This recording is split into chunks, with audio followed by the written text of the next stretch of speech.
Theater 5 presents Divorce American Style.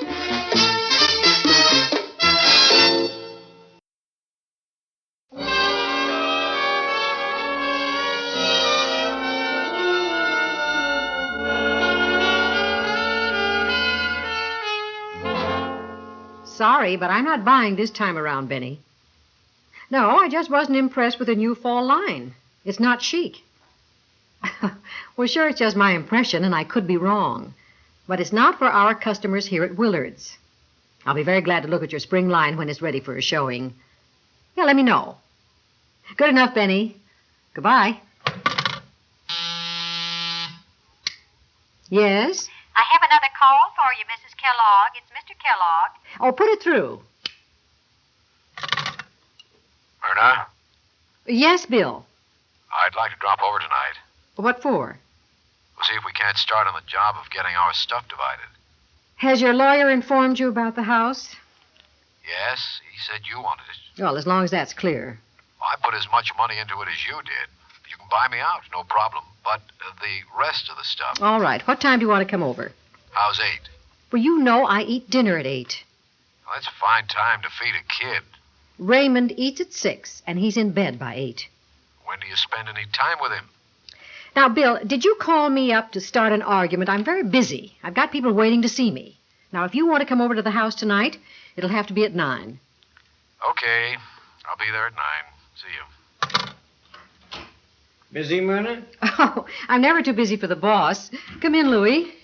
Mario Bianco's in town, and he's giving a showing of his new fall line tonight at the Mayflower. Oh, I thought he wasn't showing until tomorrow night. Well, this is a special showing just for us.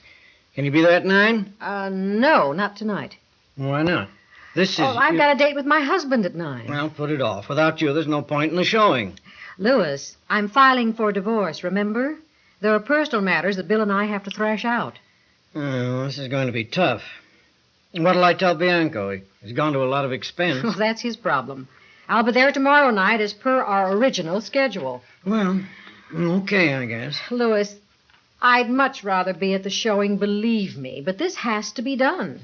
It's not going to be any fun. Oh, by the way, Myrna, some of the office crew is planning a pre-divorce party for you. A pre-divorce? Yeah, just in the office. We'll have a few drinks and... A pre-divorce party?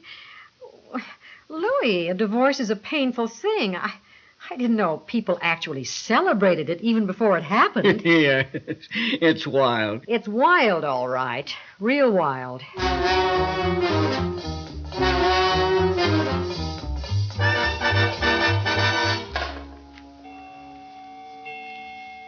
Well, this shouldn't take too long.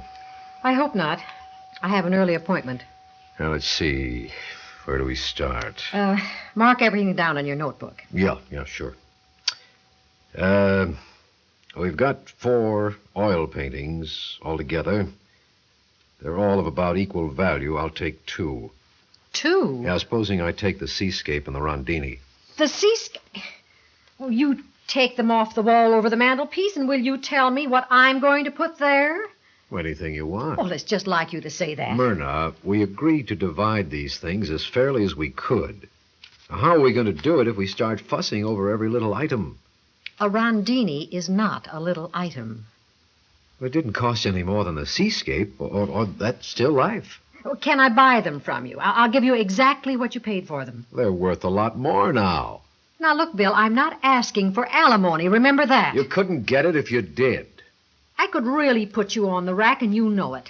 I could quit my job. I could make you pay through the nose. Quit it, and I'll be glad to. Oh, that's just what you'd like me to do, isn't it? That's just what you've needled me to do for years. Just needled and needled and needled. I haven't needled you at all. We could never have lived on your income, an insurance salesman's income. It's been a good income, and now that I've been offered the job of vice president in charge of group insurance, it's going to be better. A $3,000 a year increase. Big deal. It is to me. And what do you have to do to get it? Move to another town. 1,000 miles from here. That's where the company wants me to go. And you had the nerve to ask me to give up Willard's and follow you. Well, that was the end, the real end. You're my wife. I expected you to give up Willard's 10 years ago when we were married. You expected me to be a slave, a housewife, depending on your generosity for pin money every week. We'd have been partners like any other normal married couple.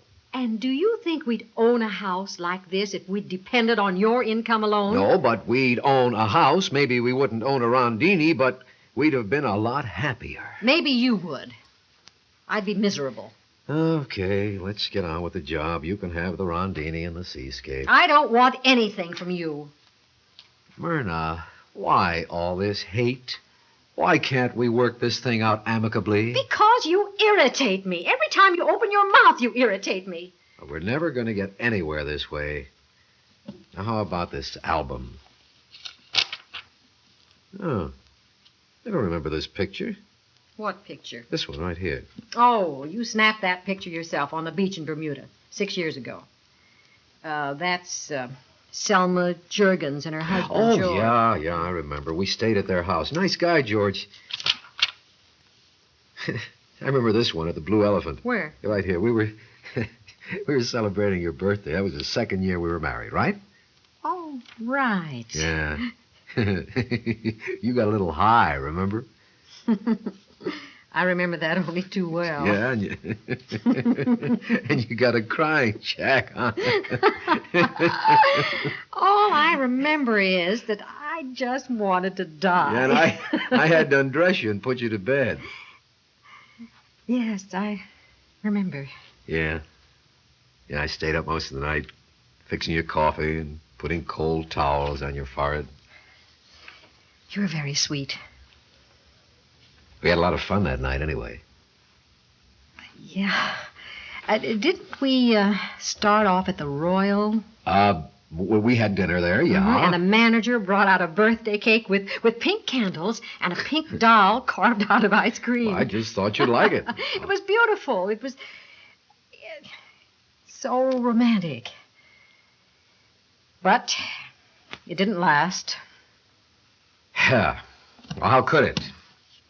You became an iceberg. Because you became a beggar. Oh, come on. You came to me like a pauper, asking for alms instead of taking me like a man and asserting yourself. I never begged. Oh, you I did. asked. I tried to be considerate. I wanted to understand you. You were considerate because you were afraid, and you blame me for becoming an iceberg. Well, you made me an iceberg. I didn't like it. Myrna. I'm a woman, 100% woman. You are a buyer for Willard's, and you've never been anything else. You were a thing, dressed in a woman's clothes, going to business and bringing that business home with you. You were a buyer for Willard's. You were never a wife. And you were never a husband. You were an insurance rate book, a computer, a calculating machine. I want to see Raymond. A double indemnity I computing wanna machine. see Raymond. Well, Raymond's in bed asleep. I want to see him anyway. Bill, please. I'm awake, Mommy. The noise woke me up.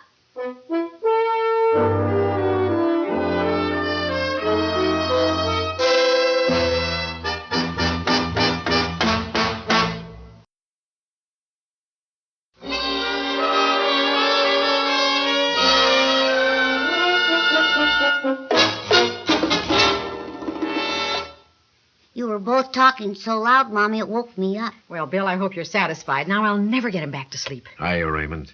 Hiya, Daddy. Hey, which hand? Bill, don't you dare give him candy this time of night. Come on, Ray, which hand? Daddy, why don't you come back home to live? Why don't... I miss you, Daddy. Why don't you and Mommy make up? That's enough, Raymond. When kids have a quarrel, they make up after. Did you hear what I said, Raymond? All the kids at school are beginning to make fun of me. They say you ran away. You tell them to mind their own business. Just because I don't live at home doesn't mean I ran away.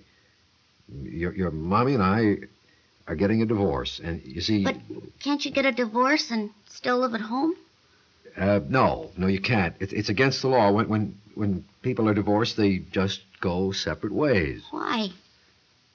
Well, because that's what divorce means. I don't like divorce. I think it's awful. Oh, it doesn't mean we won't see each other anymore. It just means I won't see you as often. But I won't have you to myself like the other kids have their dads. Well, not all the time, no. I hate it, Daddy. Raymond, I think you'd better say goodnight to Daddy now and go to bed. Yeah, up to bed with you, young fella. Let's go. Come on. Daddy? Here's your candy. Don't touch it until tomorrow. Will I see it tomorrow, Daddy? No, I don't think so. Not tomorrow. Now, get going. Come on, it's late. Give me a kiss. Be a good boy, huh? Good night. Night, Daddy. Night, Mommy. Good night, Raymond.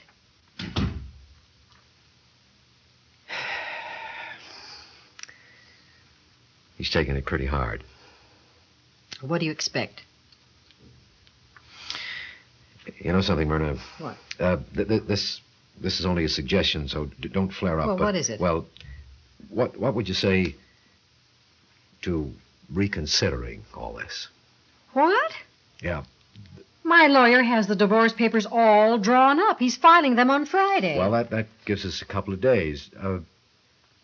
Think about it, will you? What do you say? Well, I think it's worth it.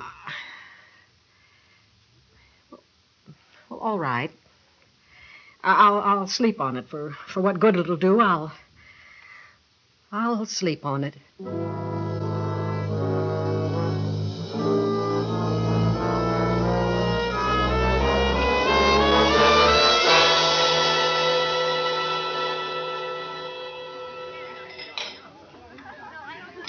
Plenty to drink there, Eloise. Help yourself. That's it, Winters, my boy. Live a little. Now, how's it going, Myrna? Freshen up your drink? Oh, I'm fine, thanks. I still can't get over it. A pre-divorce party, imagine. It's all for you, beautiful. After all, you don't get divorced every day. No, but it's kind of wild. Are you getting the house, Myrna? I'm buying Bill out, yeah. Are you out of your mind? Well, Bill paid for half of it. That's beside the point. Get with it, Myrna. Normally, you're a good businesswoman, Now, but... Louis, I hate being called that. I'm just a woman. Yeah, and a lot of women, too. But to go soft about practical things, that doesn't do any good. Louis, I'm not sure I'm going to file. What? Well, my son's pretty broken up about the divorce. He, misses his father. Well, you've got to expect that. Matter of fact, he's heartbroken. He'll get over it. Kids are pretty resilient. They can bounce back like a rubber ball. I've got to think of my own future, too. Yes, and Willard's. Oh, of course, and Willard's. Well, now, how about another drink? Miss Vice President? What? Miss Vice President? You never know about these little things. No. No, you never do you? Well, yes, I'll have another drink, Louis. Thank you. All right, coming right up. Miss Vice President.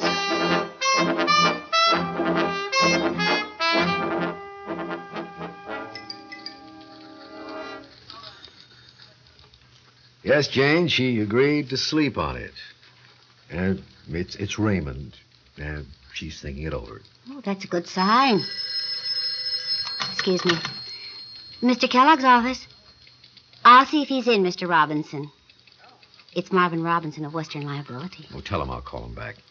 He's tied up at the moment, Mr. Robinson. He'll call you back. Thank you. So, I don't know what her decision's going to be. If she decides to file after all. Well, I know how you feel about Raymond. You think he's going to die of a broken heart because you're not around all the time. He won't. I know, Bill, because I've been divorced. What? I had 3 kids, yeah.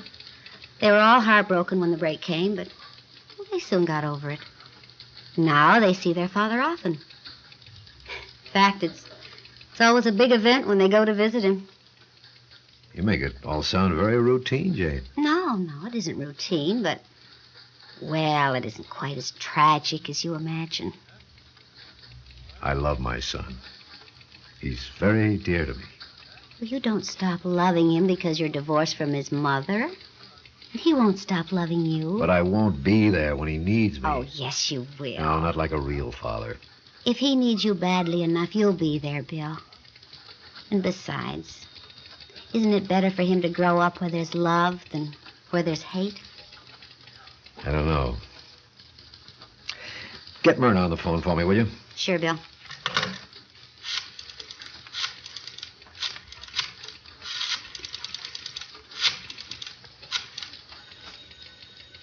Myrna Kellogg, please.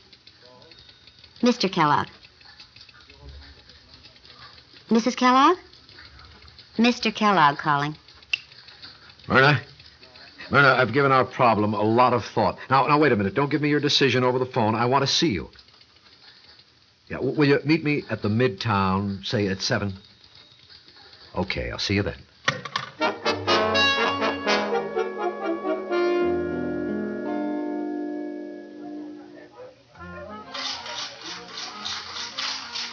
I was lucky to get our old table.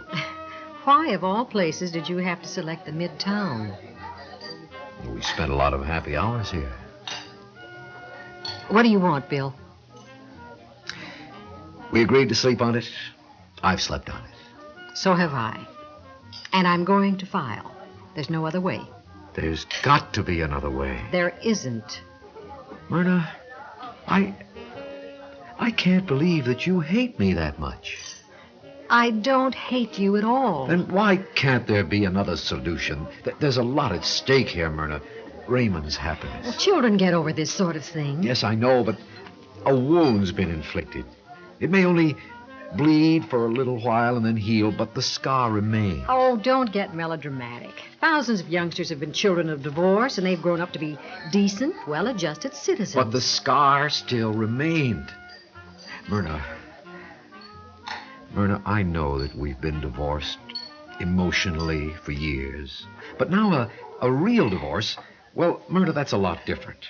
We're going to hurt Raymond. I don't care how many children of divorce there have been. Our divorce affects my son. That's the difference. He's my son, too. Bill, what are you suggesting? Well, maybe... Maybe what? If I turn down the vice president's job I've been offered and stay here and continue as we were, will you drop your plans to file for divorce? But, Bill, that job means a lot to you. It makes you a top executive in your firm. I've lived without it. No, because as long as I live, you'll accuse me of ruining your one big chance. I'll never mention it again. Okay. How about my job at Willard's? That's strictly your business. Well, all right. I won't file. Thanks, Myrna. Let's drink to us. Okay. Happy days. Happy days. Yeah, waiter. Waiter. Another martini and a Manhattan, please. You know, I'm really quite relieved. So am I. And I'm happy. You know, I couldn't live without Willard's. Yeah, good for Willard's for keeping you alive. That sounds like sarcasm. Well, yes, sir. Good old Willard's. Well, at least there's a little life and action there. And a head buyer who knows how to make up her own mind. Well, anyway, she doesn't beg and bumble and ask for favors. Yeah, they ought to write a song, The Iceberg with the Fringe on Top. What do you expect when she's married to an insurance rate book, a man who wheedles and pleads and doesn't know how to assert himself? What do you want, a caveman with a club? No, but why don't you assert yourself once No in a man while? can assert himself with anyone like that.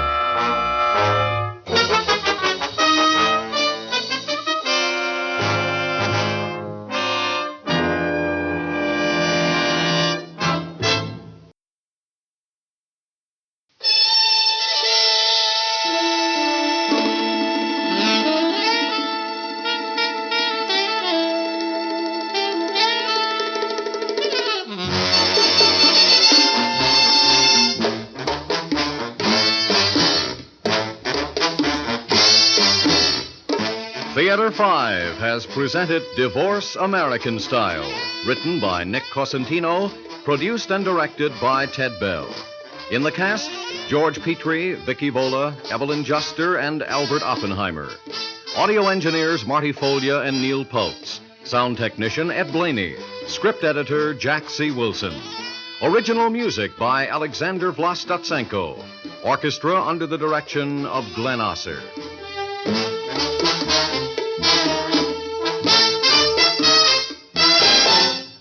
Executive producer for Theater 5, Mr. Lee Bowman. We invite your comments. Write to Theater 5, New York 23, New York. That's Theater 5, New York 23, New York.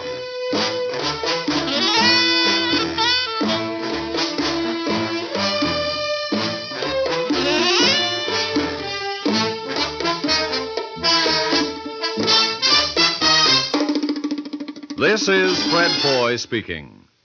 This has been an ABC Radio Network production.